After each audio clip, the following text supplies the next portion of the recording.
26 hari bulan Jun 2025.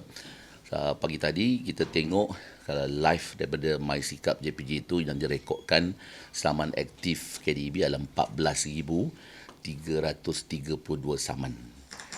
Jadi 2 hari lepas telah dimaklumkan di seluruh media bahawa jumlah saman itu adalah 22,000. Jadi saya rasa pihak kami perlu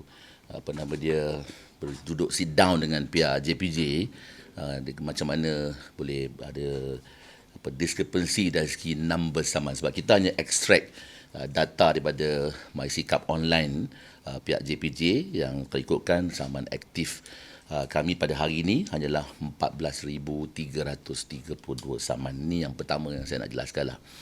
Dan selama 10 tahun ini, kalau daripada tahun 2015 sampai 2025, pihak kami telah pun menyelesaikan hampir 23,235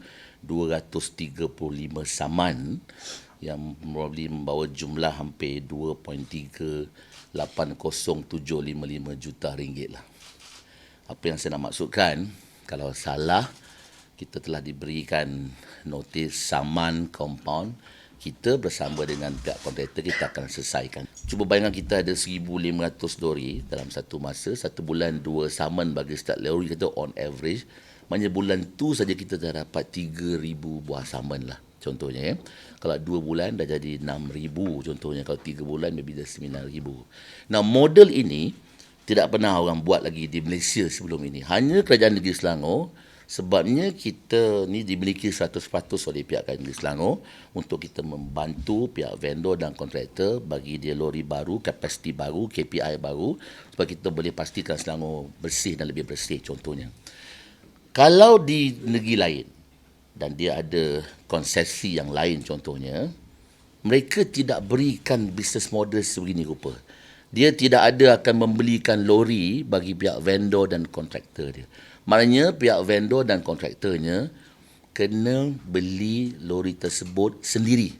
Bila dia sendiri, nama je diregister sebagai pemilik rasmi kenderaan tersebut adalah nama syarikat itu dan dia akan didaftarkan di JPJ. Katakan dia ada 500 atau 1,000 lori, whatever amount. Maknanya kalau saman tu dapat tiap-tiap bulan, dia rekodkan melalui syarikat itu sendiri saja. Kalau dia satu syarikat, dia buat 2 komit 2 saman, satu bulan dia akan dapat 2 saja. Dan dia ada 500 syarikat. Maknanya kalau seorang 2, tapi dia berbeza, dia tidak akan dilonggokkan seperti syarikat KDEB.